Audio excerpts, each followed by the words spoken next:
Creative babble. This episode is brought to you by Audi. The road is calling. Embrace the thrill of the drive with the all-new, fully electric Audi Q6 e-tron. Featuring effortless power, serious acceleration, and advanced Audi tech. It's not just a new EV, it's a new way to experience driving. The all-new, fully electric Audi Q6 e-tron is here. The next chapter of Audi starts now.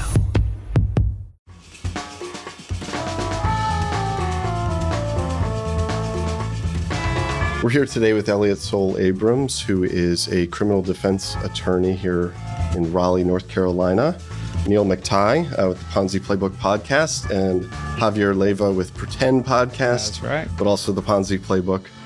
And this is awesome because we're doing our first video recording, but we're also recording in the studio right across the street from your law office. That's right. So let's get into a really, really deep discussion here today about the life of a criminal defense attorney, but in specifically a white-collar criminal defense attorney. Okay. What is it like to represent? So I'm going to just start out with a question for you.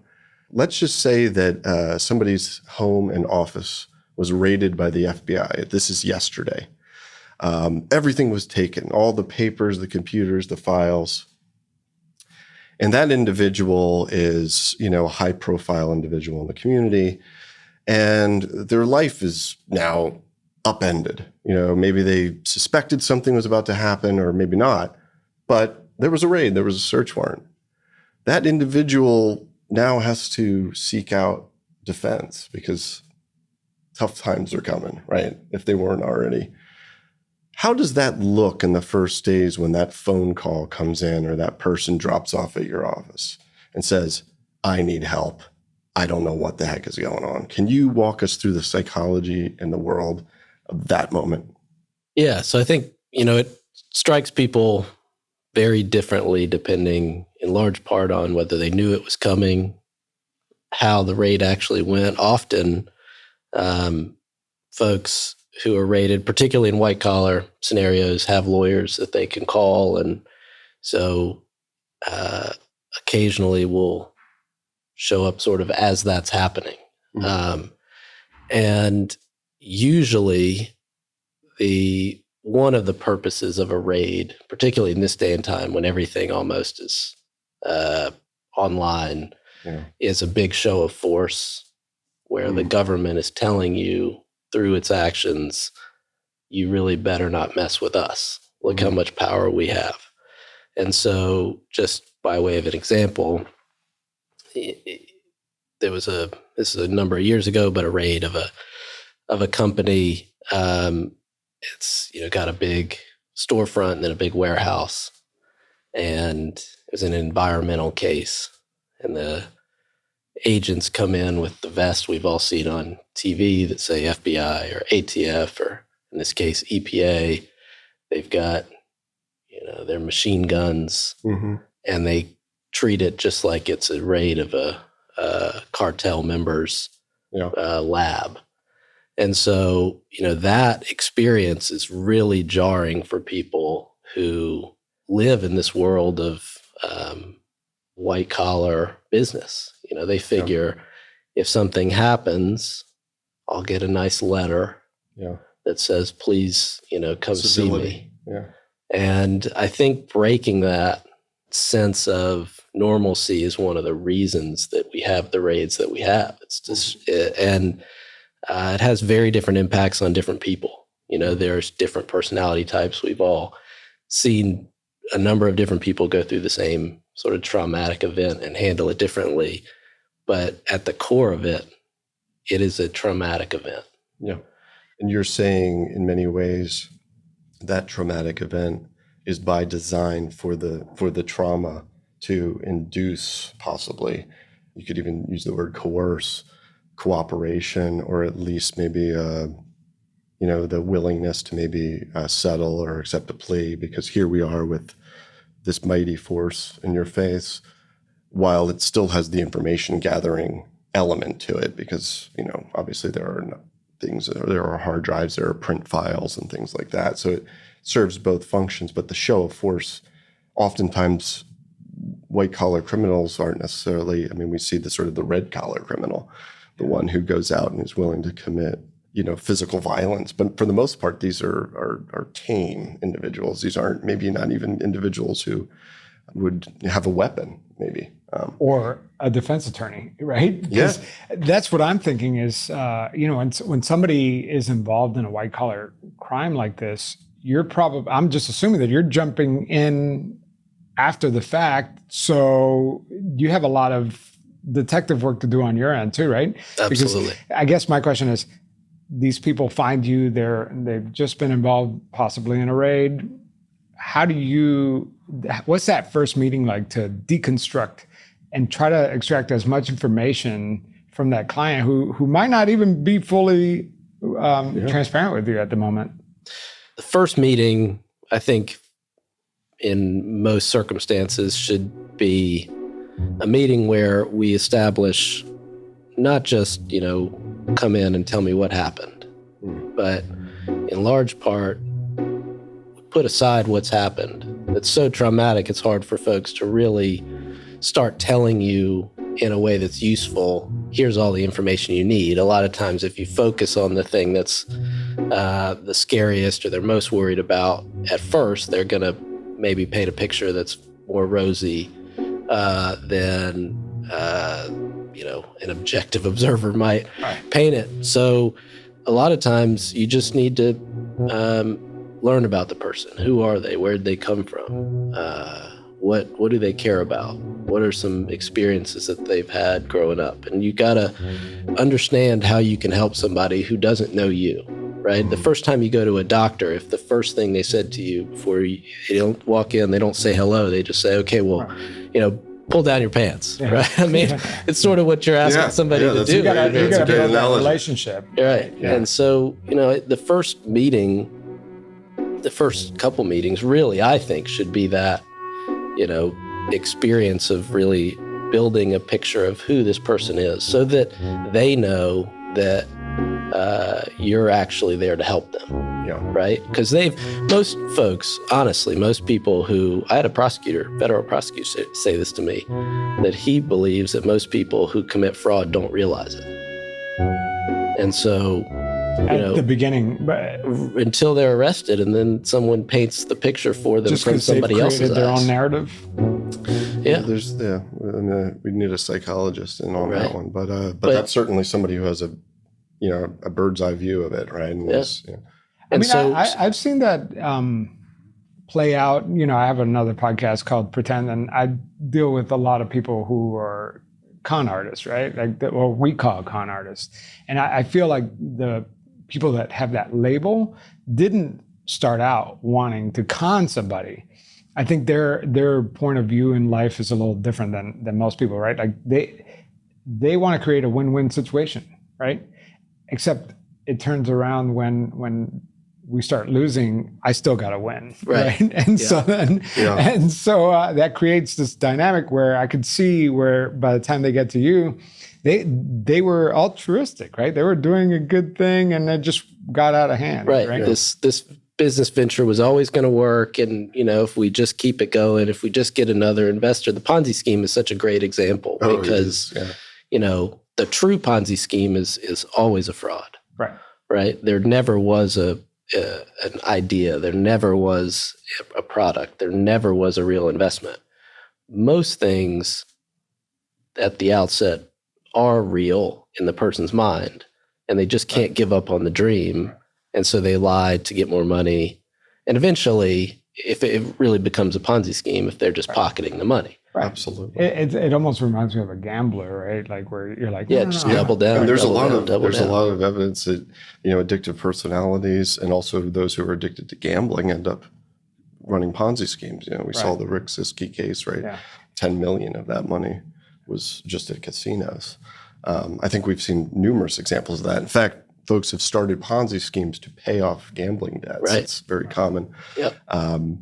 But it's, it is that sort of kernel of truth. And I think it kind of brings back the humanity because you if you keep tracing back, there's a child, there's somebody who grew up, and in my own research, you start finding other traumatic events often in these folks' lives that can cause narcissistic personality disorder, or can cause a heightened sense of confidence that, or at least a display of it, that leads one to have an inability to admit failure. So bankruptcy doesn't become an option, and then they want to solve their problems by the only means they know, which is convincing others to part with their money and here's this investment, I'm going to fix it later. Right. And Ponzi schemes, let's face it, there have been tons of them that have never been caught because they were fixed.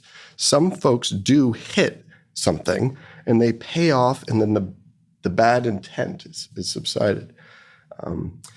So I love where you were going, because we were getting into that sort of that crux of that first moment. Is that conversation, that sort of empathy building, trust building, understanding moment, is that taking place in a formal setting like an office, or are you going out to meet them at their home? What does that look like? Is it a public setting, which I would imagine not, but maybe?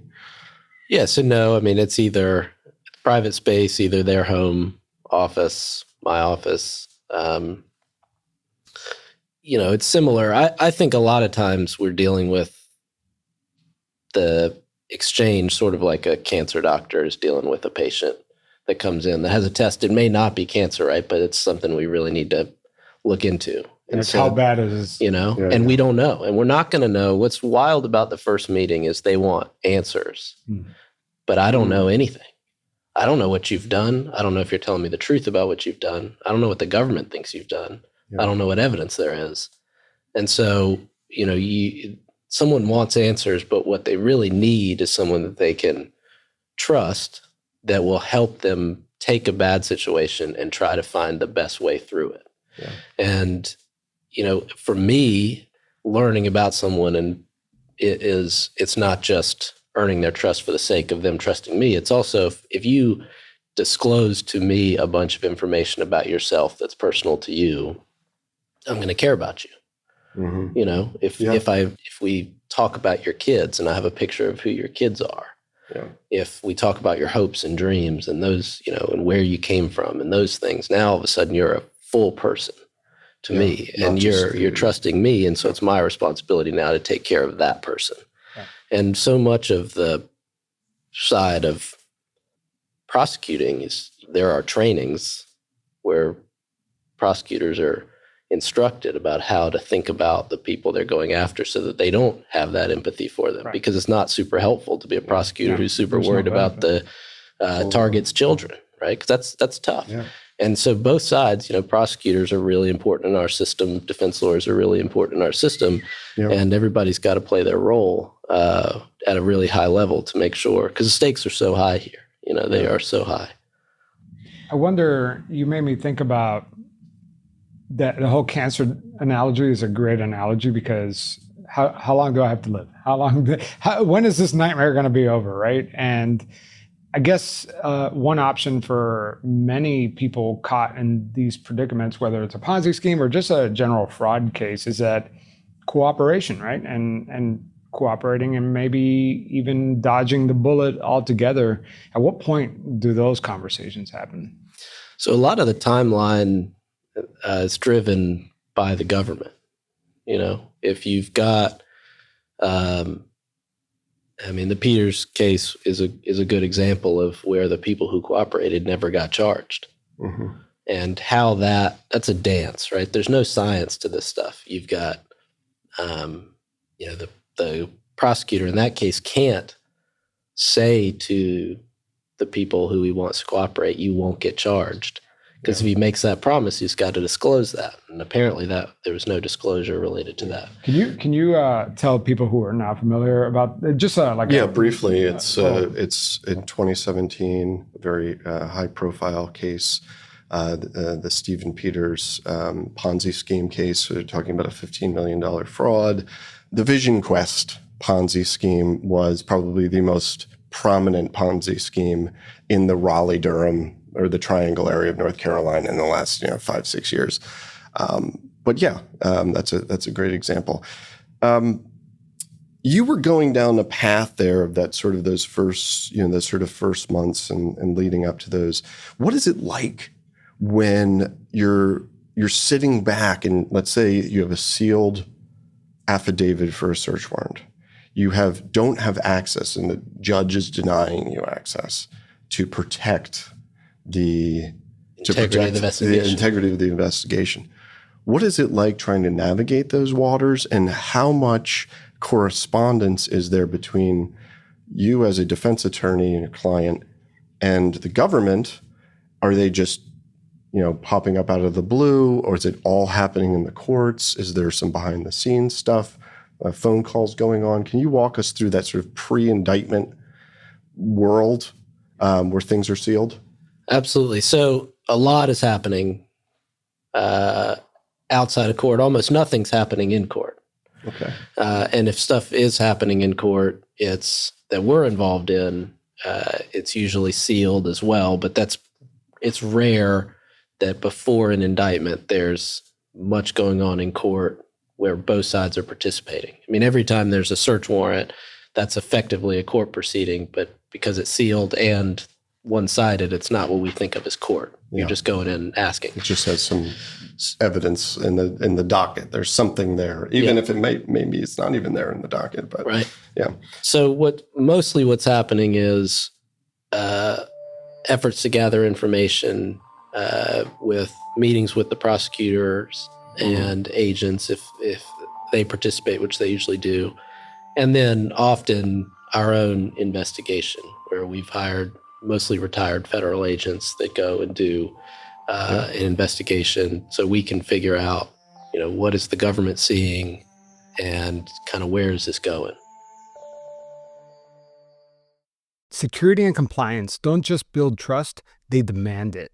If you're a startup founder tackling your first audit or a security pro scaling your GRC program, you know how overwhelming compliance can be. That's where Vanta comes in. Vanta helps businesses automate compliance across 35 plus networks like SOC 2 and ISO 27001. So you can skip the busy work and focus on what really matters.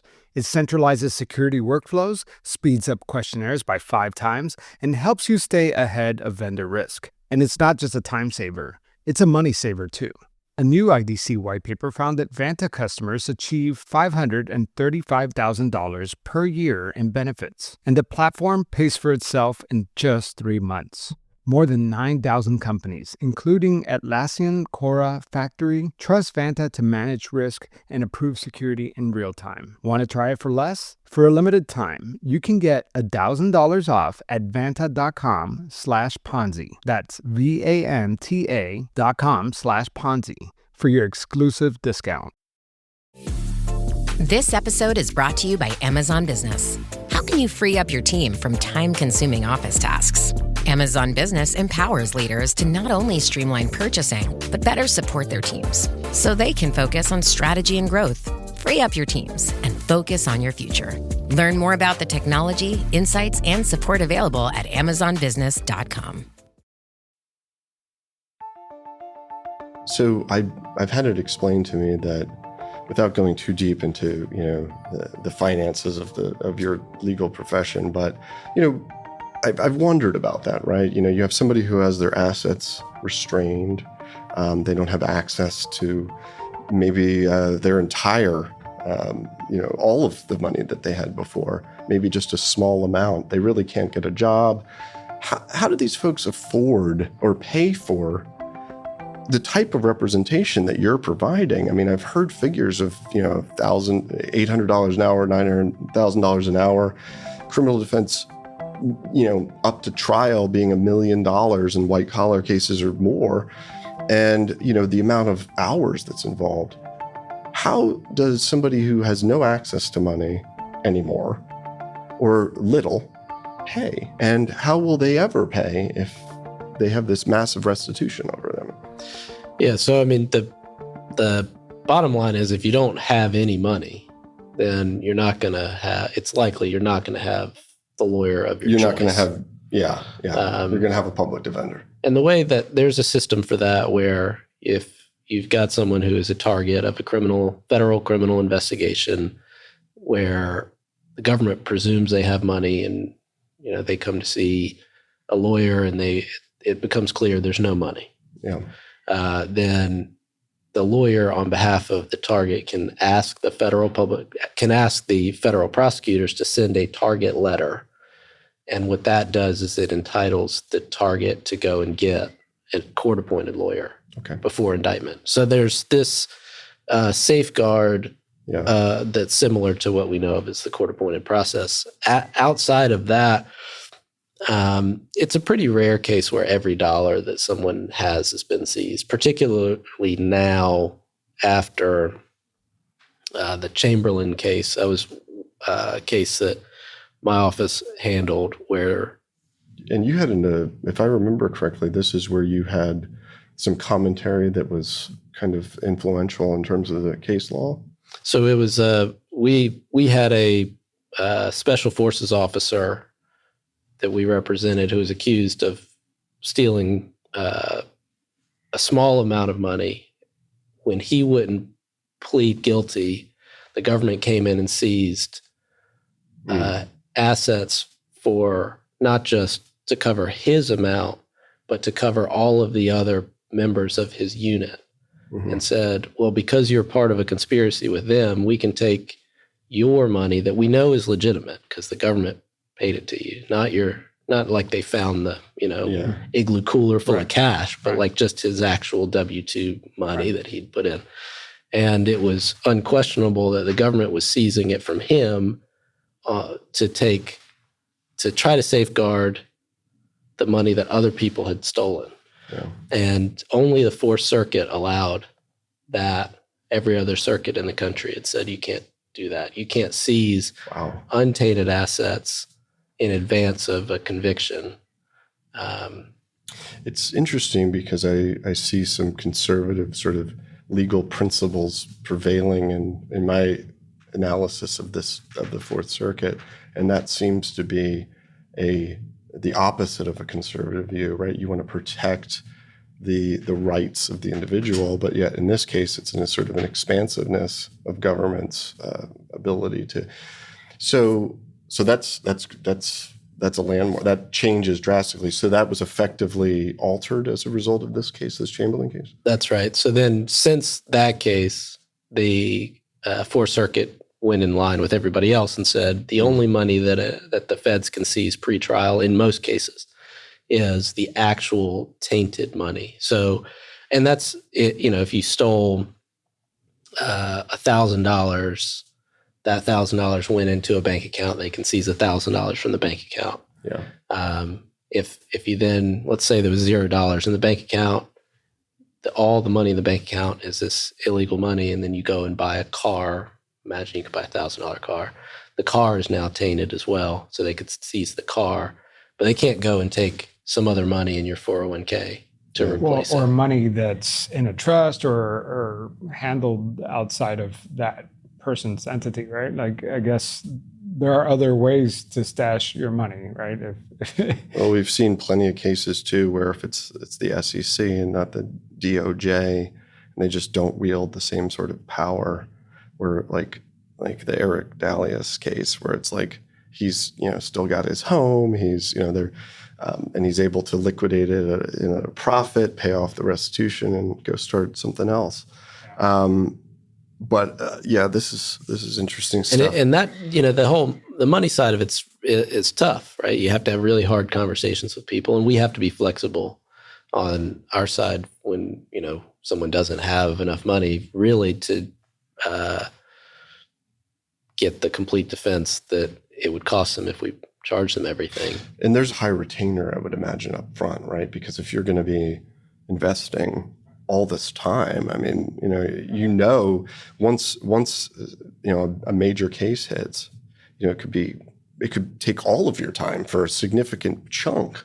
So at that, you start adding up those hours, $10,000 retainer isn't going to cut it. Right. You're going to need 100. Yeah. You're going to need 200. And maybe then that can at least get it to a certain point. And if they need to transfer, right? If there becomes a financial pinch, there are legal avenues later to solve that, whether that's, and we saw that in the Peters case, an attempt to do that, but you were going to. Well, this whole conversation got me going, thinking about like, what does success mean? It might mean something different to the person being charged, and it might mean something different to you.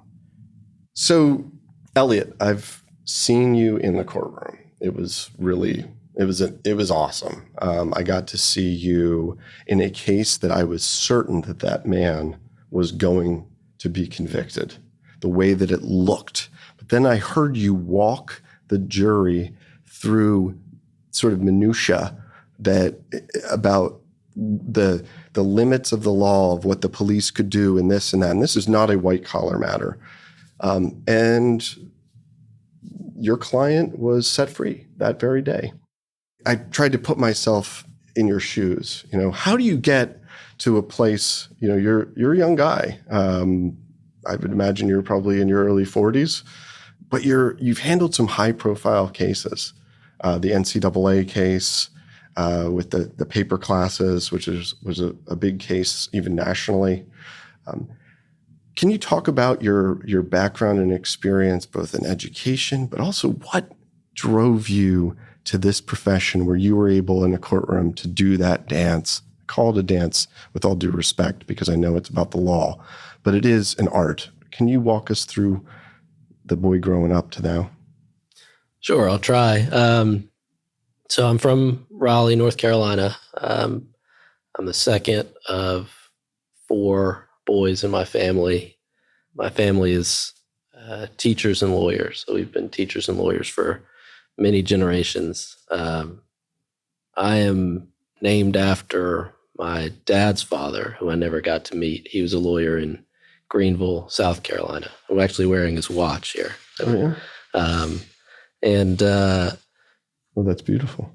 So, growing up, my brothers and I would get into trouble occasionally with my parents, right? And I always found myself being the one advocating for them. And, well, they may have broken it, but there was this other thing going on. So I don't know, maybe I come by early lawyer. Maybe I come by it naturally from that. But I went to public schools magnet program here in Wake County, and then went to UNC Chapel Hill, and then up to Georgetown for law school, which was, DC was a fun place to be for a few years. Yeah. And the first summer I was there, I really wanted to stay up in DC. I'd done the school part, right? And then the summer seemed really interesting. And so I'd gotten this job at the Sentencing Commission of all places. And my job was going to be to go through different cases and categorize whether the judges had followed the U.S. sentencing guidelines for this data set that they create. And I'd put some other feelers out there for jobs here, and I got an offer to go work with Joe Cheshire. And I called, and he said, well, this summer, if you come here, you're going to try a first-degree murder trial with me, and you'll learn how to be a trial lawyer. How do you get to that place with him? I mean, he saw something in you. The piece you said about teacher and lawyer was really interesting, because teachers are very good. To teach, you have to understand deeply. What got to that place? He's not just throwing that out to anybody. How did you get there? Like, what was, just a resume or what? I think it's family connections that, my folks are lawyers here. I expect it was a combination of that and resume. And we talked, in my office, our lead paralegal's the boss. So I talked with her for a long time. So I'm sure that really she's probably the reason that I have this job and have gotten to do these interesting things. And what's the name of the firm, and what are the practice areas? Yeah. And what also could you tell us in terms of, how long you've been there?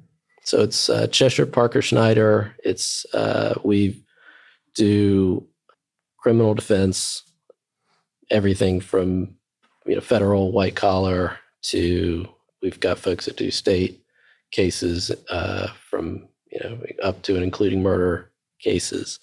We have a licensing practice, so lawyers, doctors, real estate agents, CPAs, if they get in trouble with the licensing board. And then we have a civil rights practice for folks who are wrongly convicted or otherwise mistreated by law enforcement or the government. And then we have an NCAA practice that's sort of an outgrowth of cases that we've gotten to work on, beginning with the UNC academic case, and that's sort of continued.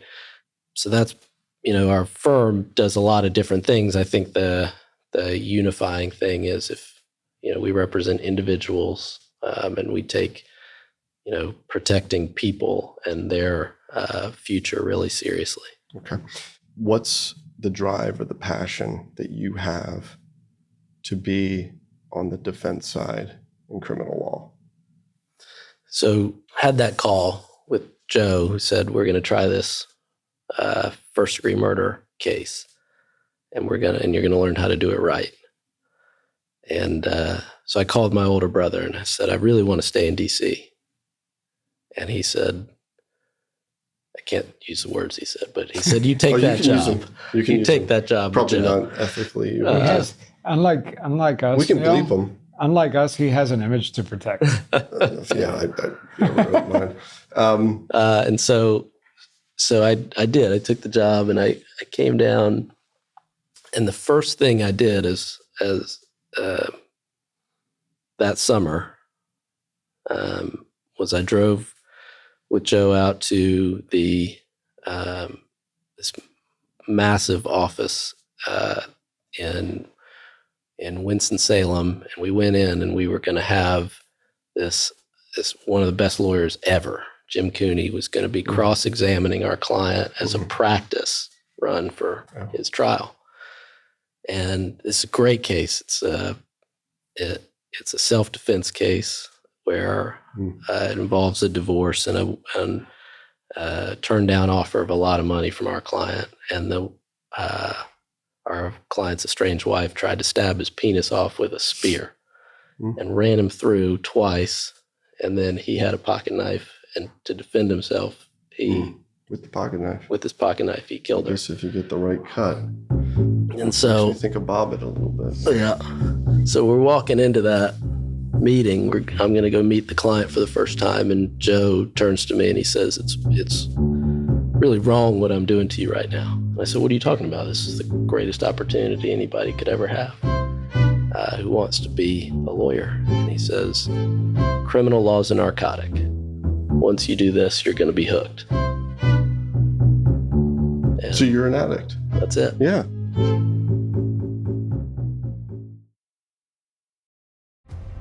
Get ready for Netflix's gripping new medical drama, Pulse. Set in a cutting-edge Miami trauma center, third-year resident Dr. Danny Sims is unexpectedly thrust into a promotion when beloved chief resident Dr. Xander Phillips gets suspended.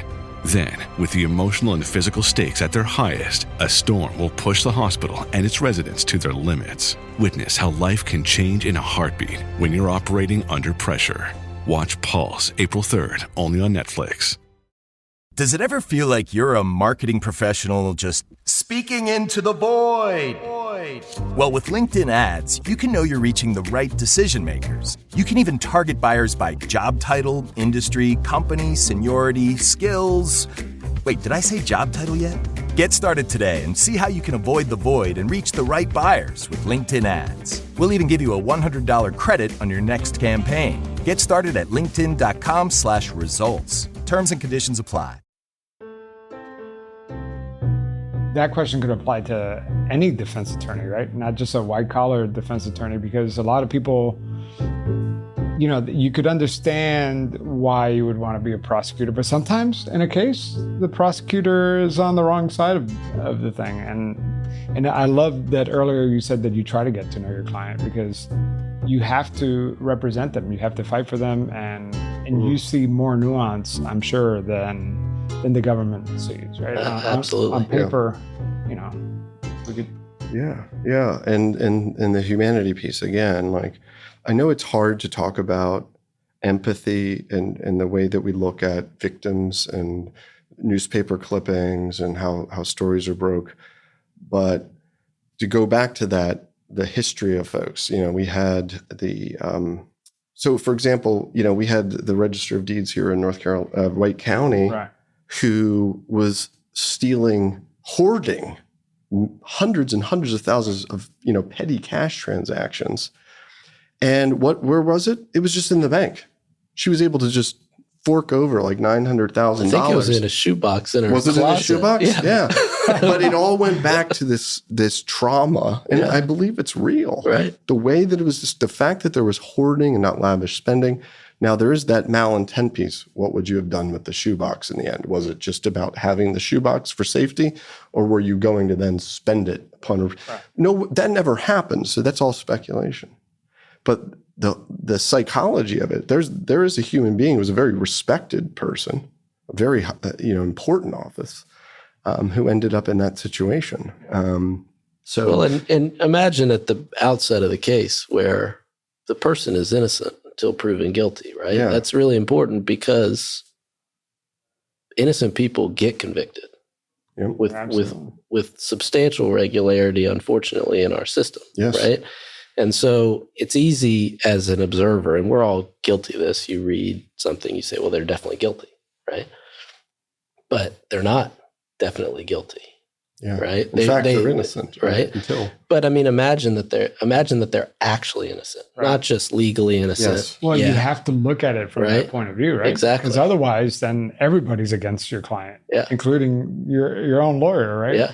And there's life after either conviction or court, right? So I've done a lot of pieces with the white collar support group. I love seeing stories about people who have been caught up in these kind of crimes reinvent themselves. I do believe in second chances. Oh yeah. So I think that the work that you do, you have to have a lot of empathy, and it goes along with the job, right? It does. And there's this kind of theory I subscribe to about doing this job, and that is that the process has value. Right.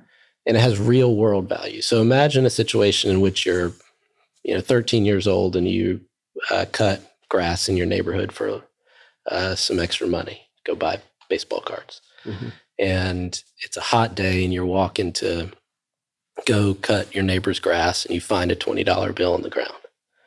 You put that in your right pocket. Then you go cut your neighbor's grass. It's hot. You spend, a few hours cutting their grass, and they hand you a $20 bill. You put it in your left pocket. There's a number of behavioral economic studies that say that you will likely blow the money that you got for free, and you'll save the money that you worked for. And so it's the exact same amount of money.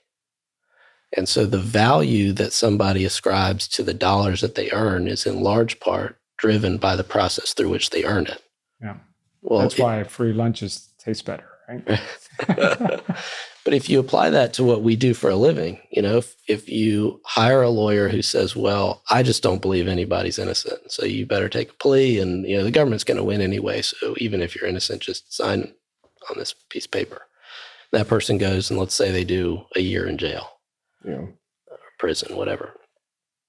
They get out. How do they feel about the whole process? How has that affected them and their chances for the future versus somebody who hires somebody who goes through everything and says, look, we've turned over every stone, and the government, when you weigh the cost and benefits, it makes more sense for you and your family to take this plea. Yeah. And imagine now they get 18 months instead of 12 months. In most circumstances, the person who had the process where they felt like they got a fair shake will come out less bitter and more ready to move on and going to go live a more socially productive life, even if they did more time. Right. And so, really, if what we're trying to do in the criminal justice process ultimately is create a better world, right? We got to make sure that folks, even guilty people, even unquestionably guilty people, have a process that feels fair and they can accept and move on. And you'll see it, the way different judges react to people and treat them at sentencing. I get to see them after that, right? The defendant who's gotten the lecture versus the defendant who's been treated with empathy, who also got a lecture but's treated with some humanity by the judge. And they have very different feelings about the process. And I haven't done the study, of course, but I imagine what you would see is recidivism rates are affected by that. And so the process value of what we do is, I think, more important than people can ever realize until you're in it. So Elliot, we've got the humanity, we've got the human element, which is, if I were in a situation, that's how I would want to be treated, right? I would want to be treated fairly. I would want to be treated with dignity, and then suffer the consequences of my actions, but not those that were not my actions, right? Just the fairness of the law. There are some folks who set out day one with a fraud scheme.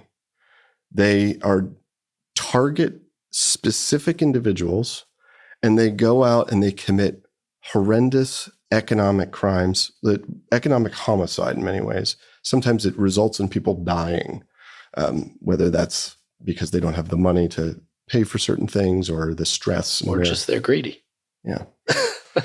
So what about those? You're talking about the victims dying. Yeah, the victims dying.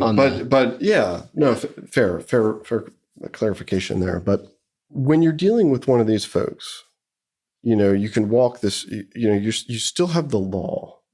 What do you hold on to as the crux when the person across from you, you look into their eyes and you see a sociopath? I wouldn't imagine that that's all the time, but it certainly happens, right? Yeah, I think it's